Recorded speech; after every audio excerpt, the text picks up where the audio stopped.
오늘 우리에게 주시는 하나님의 말씀은 구약 성경 시편 8편 1절로부터 9절까지 말씀이 되겠습니다. 구약 성경 808면에 있습니다.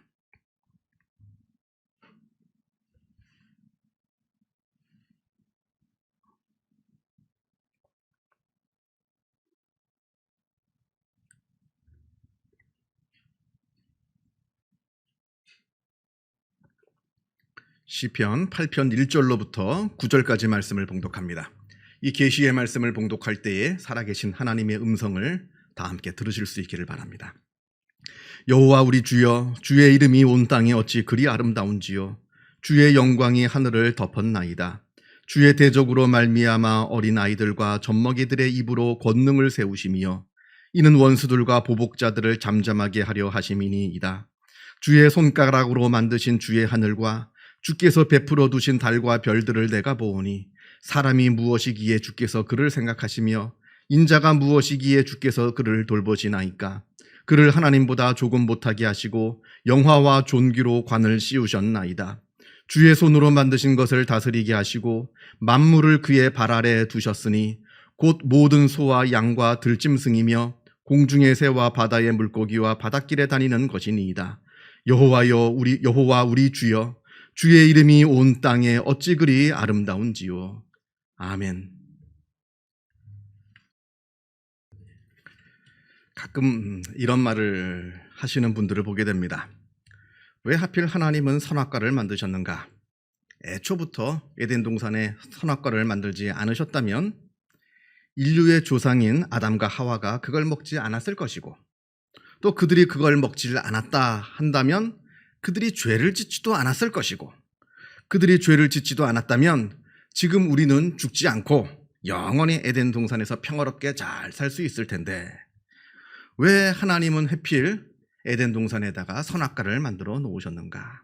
그러니까 이 모든 책임이 다 하나님에 있다는 겁니다. 하나님 책임이라. 하나님께서 괜히 쓸데없는 걸 만들어 놓으셔가지고 지금 우리가 이 모양 이 꼴이 되었다, 이렇게 말하는 분들을 가끔 보게 됩니다. 여러분은 어떻게 생각하십니까? 우리가 이 선악과 사건을 바라볼 때 잊지 말아야 할 것이 한 가지 있습니다. 그건 선악과라고 하는 그 과일 자체가 중요한 게 아니라는 겁니다. 그걸 먹었느냐 안 먹었느냐, 이것보다 훨씬 더 중요한 것이 있는데, 도대체 저들은 그걸 왜 먹었느냐, 무슨 이유로, 무슨 동기로 저들은 그 먹지 말라는 선악과를 그렇게 먹어야만 했느냐, 그 마음의 동기, 그 마음의 이유를 살피는 것이 이 사건을 바라보는 데 중요하다는 겁니다. 도대체 아담과 하와는 그 선악과를 왜 먹은 겁니까?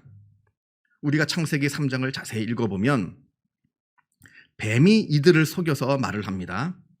너희가 그것을 먹는 날에는 너희 눈이 밝아져 하나님같이 되어, 이렇게 말합니다.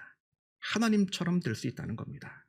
이 선악과를 먹게 되면 너희가 하나님처럼 될 수 있다, 이 말에 속아서 아담과 하와가 그 선악과를 먹게 됩니다. 이게 무엇을 말하는 겁니까? 자기들이 하나님처럼 높아지고 싶었다는 얘기입니다. 그래서 먹었다는 얘기입니다. 피조물인 인간이 피조물인 지위에서 벗어나서 창조주까지 올라가고 싶어서, 창조주의 지위까지 올라가고 싶어서 그 교만한 마음 때문에, 그것 때문에 선악과를 먹었다는 겁니다. 이게 바로 그 선악과를 먹은 동기이고 그 이유입니다. 하나님께서 이게 보기 싫으신 겁니다. 이게 죄라는 겁니다. 만약에 하나님께서 선악과를 만드시지 않으셨다라고 해도 아담과 하와가 그 마음속에 그 교만한 마음, 내가 하나님처럼 높아지려고 하는 그 교만한 마음을 품었다고 한다면, 아무리 에덴 동산에 선악과가 없었다 할지라도 그게 바로 죄가 되는 겁니다. 아무리 선악과가 없었다 할지라도, 하나님께서 선악과를 만들지 않으셨다 하더라도 그 마음속에 교만한 마음을 품든 순간 그 죄가 그들에게 들어오게 된 것이라 하는 겁니다. 선악과라고 하는 것은 단지 보이지 않는 우리 속마음을 겉으로 드러나게 하는 하나의 장치일 뿐입니다. 그 교만한 마음이 하나님처럼 높아지려고 하는, 피조물에서 내가 창조주까지 올라가려 하는 그 교만한 마음이 선악과를 먹는 그 행위로 나타났을 뿐입니다. 그 교만한 마음이 문제였다는 겁니다. 그래서 계속해서 창세기를 읽어보면 11장에 바벨탑을 쌓는데요. 사람들이. 이것도 하나님께서 보시기에 악하게 보이셨습니다. 단지 높은 건물을 지어서 악하다는 게 아닙니다. 큰 건물을 지었기 때문에 악하다는 것이 아니라 그들이 그 큰 건물, 그 높은 건물을 지은 이유가 무엇이냐 하는 겁니다. 하나님처럼 높아지겠다는 겁니다. 하나님까지 내가 다다르겠다는 겁니다. 그런 그 마음이 악하게 보이신 겁니다. 하나님께서 평가하시기를. 그래서 그 바벨탑을 무너뜨리신 겁니다. 세상에서 벌어지고 있는 그 모든 죄악들, 우리가 주변 뉴스를 보거나 우리 주변에 보면 수많은 죄악들이, 범죄들이 이제 벌어지게 되는데 그 끔찍한 범죄들의 출발점이 바로 이 교만한 마음에 있다라고 성경은 이야기합니다. 내가 주인 되고자 하는 마음, 하나님이 주인이 아니라 내가 주인 되려고 하는 마음, 하나님이 내 인생의 목표가 아니라 나 자신이 내 인생의 목표가 되려는 그 마음에서 세상의 모든 범죄들이 다 여기에서 출발한다는 겁니다. 하나님을 주인 삼지 않고 내가 주인이 되는 순간, 그리고 그러면 그 순간 세상의 다른 모든 것들이 다 나의 종이 되고 맙니다. 내가 주인이니까요. 다 모든 것들이 다 나의 종이 됩니다. 내가 내 삶의, 내 인생의 목표가 되는 순간 세상의 다른 모든 사람들은 내 목표를 이루기 위한 수단으로 전락하고 맙니다. 여러분, 세상에서 범죄들 다 보세요. 다 이런 겁니다. 내가 세상의 주인입니다. 내가 바로 세상의 목적입니다. 그래서 그 목적을 위해서 다른 사람들을 다 수단화시키는데, 그래서 다른 사람을 이용합니다. 다른 사람을 속입니다. 다른 사람의 것을 빼앗습니다. 수단이니까 그 사람들은. 그리고 심지어는 내 목적을 이루기 위해서 다른 사람의 목숨조차 주저함없이 쉽게 빼앗아 갑니다. 이게 바로 사기요, 절도요, 살인이요, 강도요. 이게 다 이겁니다. 내가 목적이 되고 내가 주인이 되는 순간 다른 모든 것들을 다 수단화시키는, 거기에서 모든 범죄들이 일어납니다. 세상은 범죄를 이야기할 때 그 행위를 봅니다. 행위만을 봅니다. 그래서 구체적인 행위가 이루어졌느냐 이루어지지 않았느냐, 그 행위를 보고 유죄이다 무죄이다 판결합니다만, 그러나 성경은 그 행위 이전에 그 마음을 봅니다. 그 마음 가운데 어떠한 마음이 들어가 있는가. 마태복음 5장 산상수훈에서 예수님께서 이걸 말씀하시는 겁니다. 남을 꼭 죽여야만 살인죄가 아닙니다. 남을 죽이지 않더라도 그 이전에 이미 그 마음속에 다른 사람을 죽이고 싶어하는 그 증오의 마음이 있었다고 한다면 그게 바로 살인죄라는 겁니다. 남의 물건을 꼭 훔쳐야만 절도죄가 아닙니다. 이미 그 이전에 이미 남의 것을 보고 내가 탐욕을 갖고 있었다면, 탐심을 가지고 있었다면 그게 바로 절도죄라는 겁니다. 여러분, 그런 의미에서, 이런 의미에서 모든 사람들이 다 죄인입니다. 다 죄인이라고 볼 수가 있어요. 하나님을 인정하지 않고 내가 주인이 되려고 하는 그 순간, 그로 인해서 내 마음속에 더러운 이 마음의 죄악들이 들어오게 되는 겁니다. 가득하게 됩니다. 꼭 훔쳐야만 죄인이고 꼭 죽여야만 죄인이 아니라 내 마음속에 죄가 있기 때문에 죄인인 겁니다. 성경은 이걸 말씀하고 있습니다. 간혹 전도하다 보면 자기는 죄가 없다 하시는 분들이 있습니다. 나는 죄를 진 적이 없어서 예수 안 믿어도 천국에 갈 수 있다 하시는 분들이 있습니다. 그리고 또 교회를 오래 다닌 분들 중에서도요, 보면 내가 죄인이라고 하는 그 말에 동의할 수 없다는 분들이 제법 있습니다. 내가 왜 죄인이냐? 난 죄를 지은 적이 하나도 없는데. 나는 하늘을 우러러 한 점 부끄러움이 없다는 겁니다. 대단한 분들 같아 보이죠. 일평생토록 아주 성실하게, 엄청 아주 근면하게, 아주 바르게 살아온 사람인 것 같아 보입니다만 아닙니다. 절대로 그런 사람들이 아닙니다. 나는 죄가 없다라고 이야기하는 사람들, 자랑이 아닙니다. 이 이야기는 거꾸로 무슨 얘기냐면, 내가 내 내면을, 내 삶을 제대로라도, 한 번도 제대로라도 성찰해 본 적이 없다는 얘기입니다. 부끄러운 얘기예요. 나는 죄가 없다라고 말하는 것은 아주 부끄러운 얘기입니다. 자랑이 아닙니다. 자기를 한 번이라도 진지하게 성찰해 봤다라고 한다면 그 말이 입 밖으로 나올 수가 없을 겁니다. 우리가 잘 아는 로마서 3장 23절에 모든 사람이 죄를 범하였음에 하나님의 영광에 이르지 못하더니 이렇게 되어 있습니다. 세상의 모든 사람들은 다 여기에서 출발하는 겁니다. 죄인이라는 겁니다. 세상의 모든 사람들은 다 죄인이다. 여기에는 단 한 명의 예외도 없다. 그러나 그 바로 다음 절 24절에 그리스도 예수 안에 있는 속량으로 말미암아 하나님의 은혜로 값없이 의롭다 하심을 얻은 자 되었느니라. 세상 모든 사람들은 다 죄가 있는 죄인들인데, 그런데 예수 그리스도의 십자가를 믿는 우리 믿는 사람들은 의롭다 하심을 얻은 자가 되었다라고 말합니다. 여기에 우리 믿는 사람들의 정체성이 나옵니다. 바로 이중적인 정체성. 죄인인 동시에 의인, 의인이지만 동시에 죄인. 이게 바로 우리가 갖고 있는, 우리 믿는 사람들이 갖고 있는 특별한 아주 독특한 정체성인 겁니다. 우리가 보면 알잖아요. 하나님께 의롭다 칭함을 받았습니다만 어디 내 안에 죄가 없던가요? 매 순간순간마다 못된 생각, 거짓된 생각, 하나님께서 미워하시는 생각, 그게 때로는 입 밖으로 나오고 때로는 내 삶으로도 드러나고, 하나님은 나를 의인이라 칭하시지만 나는 죄인입니다. 나는 죄인이라서 나는 정말 불가능한가 생각하지만 또 하나님께서 나를 또 의롭다 여겨주십니다. 이 독특한 이 정체성이 바로 우리 믿는 사람들이 갖고 있는 정체성인데, 이게 결국 뭘 얘기하는 겁니까? 결국 우리는 은혜 받은 존재라는 걸 말하는 겁니다. 본래는 죄인이지만, 그래서 이 죄를 우리 스스로 벗어날 수 없지만, 그럼에도 불구하고 하나님께서는 이 죄인을 죄인이라 여기지 아니하시고 의롭다 여겨주셨다는 그 놀라운 은혜 받은 자라는 것이 바로 우리 믿는 자들이 갖고 있는 아주 중요한 정체성이라고 하는 겁니다. 여러분, 우리가 이제 선물을 받잖아요. 선물. 우리가 받는 선물 중에서 제일 좋은 선물이 뭡니까? 뭐 여러 가지가 있겠습니다만 제 생각엔 그래요. 뭐 선물을 받지만 최고의 선물은 뭐냐? 내 능력으로는 도무지 가질 수 없는 걸 받았을 때, 그때가 최고 아니겠어요? 난 이걸 갖고 싶은데 이걸 내 능력으로는 도무지 받을 수가 없어요. 근데 누가 그걸 나한테 선물해 줬어요. 이것처럼 고마운 선물이 없습니다. 최고의 선물입니다. 언감생심. 꿈에도 내가 뭐 생각해 본 적도 없었는데 어느 날 그걸 나에게 누가 선물해 줬습니다. 아주 뭐 기쁘기는 뭐 날듯이 기쁜 겁니다. 바로 우리의 구원이라고 하는 것이 이런 겁니다. 내가 죄인입니다. 죄를 벗어날 수가 없어요. 그런데 하나님께서 나를 죄인이지만 그냥 의롭다 쳐주십니다.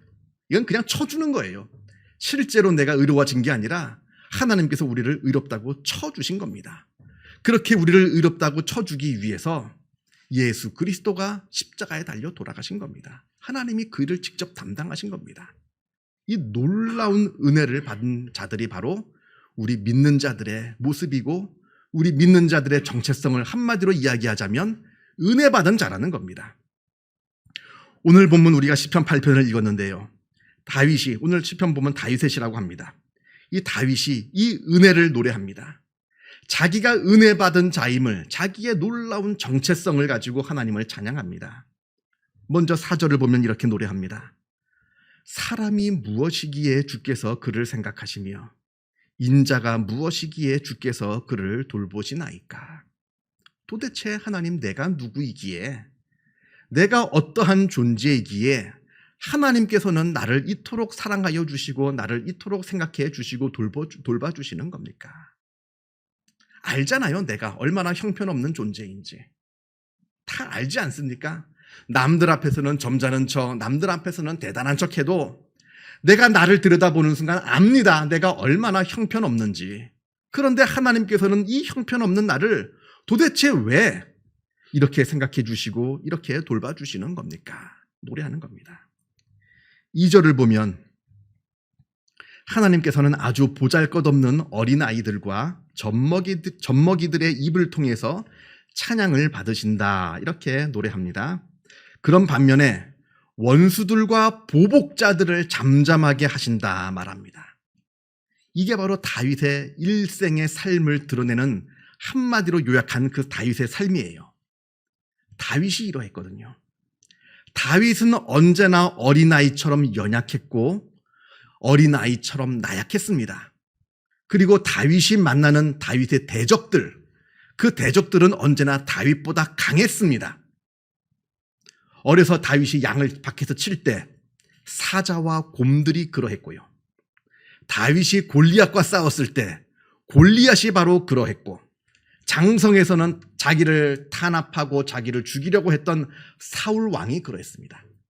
다윗은 언제나 연약했습니다. 그리고 다윗을 대적하는 그 대적자들은 언제나 다윗보다 강했습니다. 그런데도 저들이 나를 이기지 못하고 내가 승리할 수 있었던 데에는 바로 하나님의 도우심이 있었다 노래하는 겁니다. 그래서 하나님께서 나처럼 연약한 어린아이 젖먹이의 입을 통해서 하나님을 찬양하게 하시고, 저 대단한 대적들은 그냥 잠잠하게 하시고, 내 일생이 이러한 삶을 살았다. 그러니까 자기의 삶을 되돌아보니까 참 신기해요. 내 삶이. 내가 뭐 대단한 것도 아닙니다. 내가 뭐 특별한 것도 있는 것도 아닙니다. 근데 매 순간순간마다 하나님께서 나를 인도하여 주시고 이끌어 주신 이 놀라운 삶. 그래서 내가 지금 여기까지 살아왔습니다. 이건 은혜라고밖에 말할 수가 없습니다. 이건 기적이라고밖에 말할 수가 없습니다. 다른 말로 내 삶을 설명할 수가 없습니다. 그래서 노래하는 겁니다. 하나님을 찬양하는 겁니다. 하나님께서 해주셨기 때문에 이 지금 내가 있다고 하는 것을 하나님께 찬양할 수밖에 없는 겁니다. 인자가 무엇이기에 주께서 그를 돌보시나이까? 도대체 내가 무엇이기에 하나님 저를 이토록 사랑하여 주시고 은혜를 내려주시고 돌봐주시고 인도하여 주시는 겁니까? 우리도 마찬가지입니다. 생각해보면 무슨 사랑받을 자격이 있어서 우리가 사랑받은 거 아닙니다. 아무리 생각해봐도 우리가 하나님 앞에 내세울 것이 있어가지고 지금 하나님의 은혜를 받은 것도 아닙니다. 그 자격이 있는 것도 아닙니다. 그냥 아무 이유 없이 하나님께서 일방적으로 사랑해 주셨습니다. 그러니까 은혜죠. 자격이 있어서 받았으면 은혜가 아니죠. 아무 자격 없는데 주어주셨으니까, 부어주셨으니까 그게 은혜인 겁니다. 여러분, 사랑에는 이유가 없습니다. 한번 생각해 보세요. 사랑에는 조건이 없습니다. 이유가 없습니다. 무슨 이유가 있어서 사랑한다? 가끔 이제 젊은 연애를 하고 있는 친구들이나 이렇게 결혼을 하고 하는 친구들한테 가끔 물어봅니다. 왜 당신은 이 상대방을 사랑하느냐? 여러 이야기가 나옵니다. 얼굴이 예뻐서요, 마음씨가 착해서요, 성실해서요, 능력이 있어서요, 여러 가지 이제 이유들이 있는데, 그래서 내가 사랑한다 이렇게 이야기하는데, 죄송합니다만 그건 사랑이 아닙니다. 좋아하는 거죠. 이유가 있고 조건이 있어서 있는 거는 좋아하는 겁니다. 얼굴이 예뻐서 좋아했던 것이고, 성격이 좋아서 좋아했던 것이고, 능력이 있어서 좋아했던 것이고, 또 여러 기타 이유가 있어가지고 그래서 좋아했던 것이지, 이게 아직 사랑의 단계로 넘어가지는 못한 겁니다. 이유가 있어서 좋아한 거는. 사랑의 단계로 넘어가면 조건이 없습니다. 이유가 없습니다. 예쁘지 않아도 사랑합니다. 능력이 없다 해도 사랑합니다. 살다 보면 그 마음속에 들어있는 그 모난, 정말 착한 줄 알았는데 살다 보니까 그 마음속에 모난 것이 발견됐다 해도 그 사람을 버리지 않습니다. 사랑합니다. 이유 없이 사랑하는 게 진짜 사랑이라는 겁니다. 좋아하는 것으로 그치면 내가 좋아했던 것이 사라지는 순간 그 사람을 더 이상 좋아하지 않습니다. 그러나 사랑의 단계로 넘어가면 내가 좋아했던 것이 사라진다 하더라도 그 사랑을 포기하지 않습니다. 아주 조건이 없는, 그리고 이유가 없는 것이 바로 사랑이라 하는 겁니다. 이게 바로 진짜 사랑인 겁니다. 다윗이 지금 이 사랑을 노래하고 있는 거고요. 우리도 지금 이 사랑을 노래해야 되는 겁니다. 5절에 그를 하나님보다 조금 못하게 하시고 영화와 존귀로 관을 씌우셨나이다. 하나님께서 나를 이처럼 아주 소중하게 대해 주셨다는 겁니다. 하나님보다 조금 못하게 하셨다는 것 때문에 어떤 사람들은 실망합니다만, 하나님보다 높아지려는 건 죄입니다. 하나님보다 조금 못하게 해주셨다는 것은 하나님께서 나에게 최고의 대우를 해주셨다는 거예요. 나를 높여주시되 어디까지 높여주시느냐? 바로 하나님 바로 다음까지 우리를 높여주신 겁니다. 아주 놀라운 은혜죠. 굉장히 높여주셨다는 겁니다. 아무 자격 없는 나를, 사랑받을 자격 없는 나를 조건 없이 이유 없이 이렇게까지 사랑하여 주시고 은혜를 베풀어 주셨다 노래합니다. 자, 여기에서 우리의 신앙인들의 정체성이 발견이 됩니다. 자격 없지만 그럼에도 불구하고 사랑받는 자들. 이게 바로 우리 믿는 사람들의 정체성인 겁니다. 은혜 받은 자라는 겁니다. 아무 자격 없지만 은혜 받은 자. 이게 바로 우리 믿는 자들의 정체성이다. 꼭 기억하셨으면 좋겠고요. 자, 그런데 여기서 한 가지 중요한 것이 있습니다. 우리가 이렇게 큰 사랑을 받았습니다. 자격이 없음에도 불구하고 하나님께서 우리를 이토록 사랑해 주셨습니다.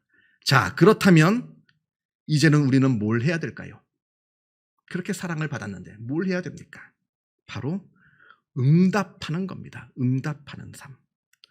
사랑을 받았으면 응답이 마땅히 있어야 됩니다. 내가 하나님께 사랑을 받았으면 나도 하나님을 사랑하고, 내가 하나님께 은혜를 받았으면 나도 내 무엇인가를 하나님께 드리고 바치고 헌신하고, 무엇인가 반응이 있어야 됩니다. 반응이. 여러분, 짐승들도요, 사랑받으면 반응을 할 줄 압니다. 짐승들도, 집에서 키우는 개나 고양이, 아니면 산에 있는 들새들도, 산새들도 먹을 거를 자꾸 갖다 주면 와서 옆에 앉습니다. 반응을 합니다. 꼬리를 쳐줍니다. 와서 비빕니다. 자기의 몸을. 짐승들도 사랑을 받았으면 응답할 줄 알고 반응할 줄을 압니다. 아무리 보잘것없는 미물이라 할지라도. 그런데 우리는 하나님께로부터 이 놀라운 사랑을 받고서도 지금까지 하나님께 어떠한 반응을 하면서 살아왔는가? 어떠한 응답을 하면서 우리가 살아왔는가? 한번 내 인생을, 나의 삶을 한번 진지하게 되돌아보아야 하는 겁니다. 이걸 보고 책임성이라고 말합니다. 책임성. 받은 사랑에 대한 책임성, 책임의식. 영어로 책임을 responsibility라고 합니다. 그리고 독일말로 또 책임을 Verantwortung이라고 합니다. 이 둘 다 응답한다는 뜻에서 나온 거예요. 영어나 독일말이나 다. 응답하는 게 바로 책임입니다. 의무, 책임이라고 하는 것은 내가 받은 것에 마땅히 응답하는 걸 말합니다. 그러니까 책임이라고 하는 게 뭐 복잡한 게 아니에요.